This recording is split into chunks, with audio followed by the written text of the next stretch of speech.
Fala galera, e aí como vocês estão? Espero que estejam bem. Nós iniciamos aqui a resolução da prova de 2019 do primeiro semestre do vestibulinho. E esse é um tipo de questão que não cai muito, tá? É uma questão rara. Vamos ler a questão e aí no meio da resolução eu explico por quê. O cartoon brinca com a palavra parábola, que tem diferentes significados de acordo com o contexto em que é empregada. Então aqui é o cartoon, né? Tem duas pessoas aqui e aí um deles fala: Pedro, o que é isso? Né? São os discípulos de Jesus falando: Pedro, o que é isso? Ele fala por parábolas. E Jesus está aqui com dois balões de diálogo, porém, ao invés de palavras, tem dois gráficos, né? E esse formato aqui na matemática é o formato de um gráfico de uma parábola. Então, essa que está a brincadeira, né? A parábola pode ser um tipo de história, uma história contada de uma forma específica, ou a parábola pode ser também um gráfico. E esse tipo de questão é rara porque é um tipo de questão de matemática, porém que envolve uma interpretação, que envolve uma história por trás, que não vai direto aos números, que não vai direto a fazer conta. E isso é um tipo de questão muito rara na ETEC. Eu que já resolvi inúmeras dezenas de provas da ETEC, né, aqui no canal, você pode acompanhar, e realmente, se você está estudando pelas provas, você vai perceber que esse tipo de questão é rara. Geralmente, as questões de matemática e física, elas já vão direto para as contas. Mas vamos lá, vamos resolver essa. Em matemática, no estudo de funções, a parábola é uma curva que representa uma função polinomial. E aí, meio que é para você continuar essa frase. É uma função polinomial constante com expressão geral dada por f de x igual a, com a diferente de zero? Ora, não. Eu vou até, para essa questão aqui, eu gosto de resolver as questões, né? Eu estou pegando o hábito de resolver as questões aqui no canal, só usando o espaço da prova, porque é o espaço que você vai ter no dia, né? Você não vai ter uma folha de rascunho. Porém, é, você vai ter. Porém, aqui eu preciso explicar alguns conceitos. E esse espaço aqui não é suficiente. Então, a gente vai abrir um outro software aqui que deixa a gente escrever sem problema com o tamanho aqui, beleza? Então, vamos lá.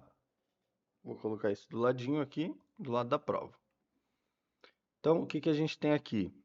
É constante com expressão geral dada por f de x igual a a? Não, não é. E por que que não é?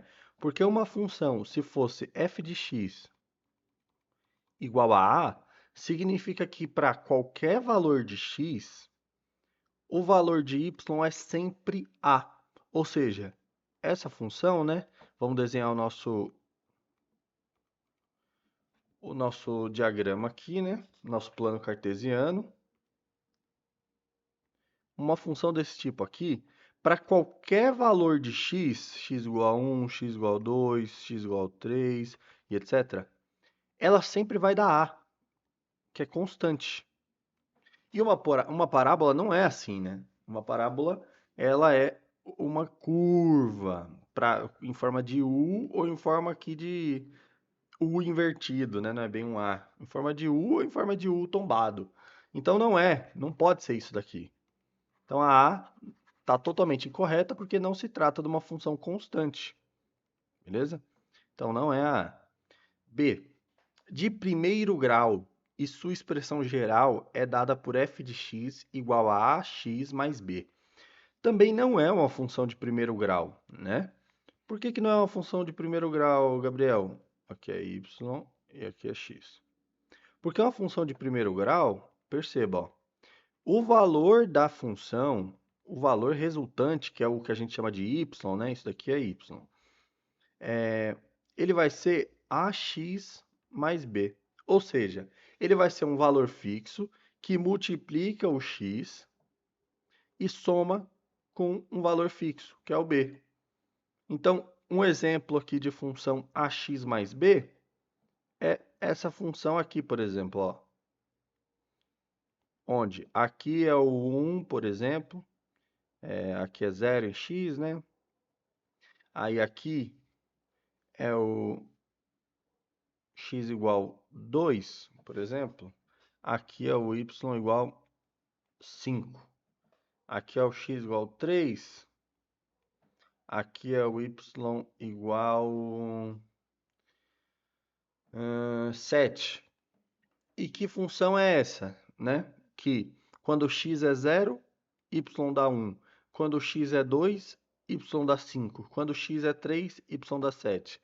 Essa é um exemplo de função, que é a função 2 vezes x mais 1. Então, se x for 0, vai ficar 2 vezes 0 mais 1, que dá 1. Se x for 2, vai ficar 2 vezes 2 mais 1, que dá 5. Se x for 3, vai ficar 2 vezes 3 mais 1, que dá 7. Então, ó, essa função, a gente já está vendo aqui que o formato dela nunca vai ser uma parábola. Ela vai continuar crescendo como uma linha reta. Então, isso é uma função de primeiro grau. Isso é a característica de uma função de primeiro grau, tá? Galera, eu vou tentar deixar as aulas mais detalhadas, então se a aula estiver muito longa, desnecessariamente longa, deixa aí nos comentários, tá bom? Mas eu acho que é legal a gente não só resolver a questão, mas entender por que que cada uma das outras está incorreta também. Então não pode ser essa, não pode ser essa, fechou? De primeiro grau e sua expressão geral é dada por f de x igual a x quadrado mais bx mais c. Ora, aqui a gente tem que tomar cuidado, por quê? Essa questão de cima estava totalmente errada, essa estava totalmente errada. Só que a C não está totalmente errada. Por quê? De fato, uma parábola,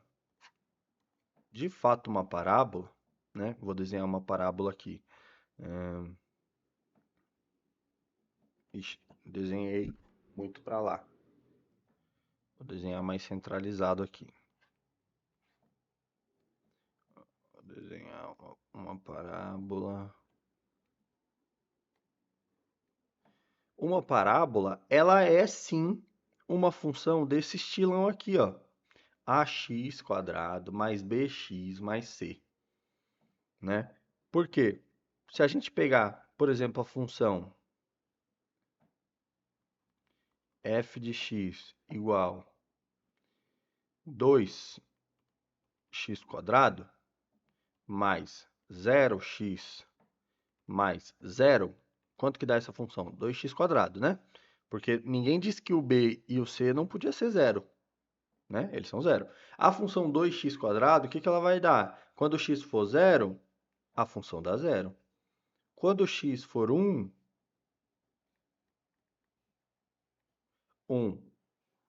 1 ao quadrado vezes 2 dá 2. Quando x for 2, 2 ao quadrado dá 4 vezes 2 dá 8. Então, isso daqui é, de fato, uma parábola, porque ela cresce de forma exponencial. Ela não cresce igual a uma função de primeiro grau, que é uma reta, né? Ela cresce de forma exponencial.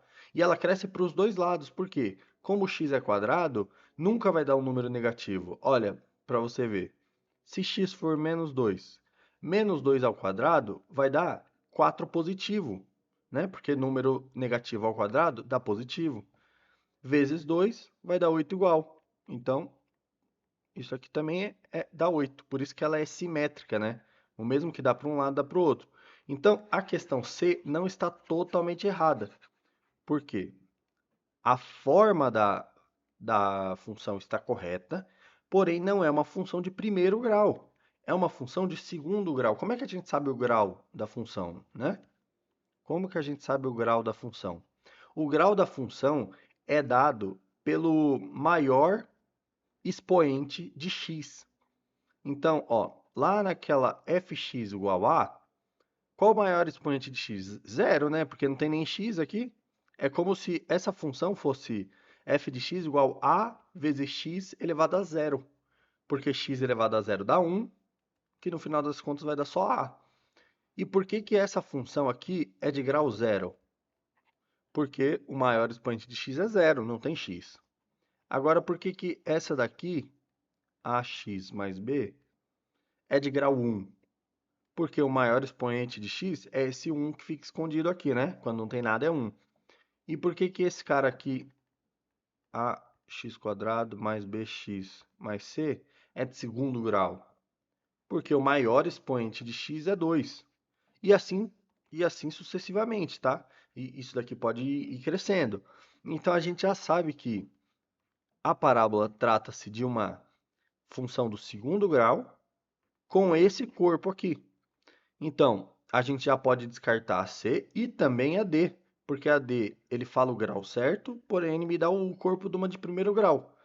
Então, a única que me diz que é de segundo grau e me dá o corpo certo da função é a alternativa E, beleza? Então, para responder essa questão aqui corretamente e rapidamente, porque para quem estudou os tópicos que caem na ETEC, essa é uma questão para você bater o olho e responder. Eu estou aproveitando a oportunidade para dar uma aula do assunto, mas funções é um dos assuntos mais importantes. Funções é um dos assuntos mais importantes. Então, se você não está ligado em funções, coloque na sua lista para estudar imediatamente, tá bom? Você vai aprender funções do primeiro grau, funções do segundo grau. É dentro dessa disciplina de funções que você vai ver o famoso Bhaskara, né? Que é uma estratégia para encontrar a raiz de uma função. Eu talvez vou trazer no canal, a partir do mês que vem, não só a resolução das questões, mas também aulas sobre os assuntos. Então, talvez eu traga uma aula sobre funções, aula sobre porcentagens, porque talvez isso também pode ser útil, né? É porque, ao meu ver, a maneira mais inteligente, mais importante de se estudar para uma prova é resolvendo provas antigas, porque você descobre quais assuntos caem e a complexidade também desses assuntos, beleza? Mas para não ficar tão longa essa aula, eu vou parar por aqui. Muito obrigado por ter assistido e estude funções. Valeu!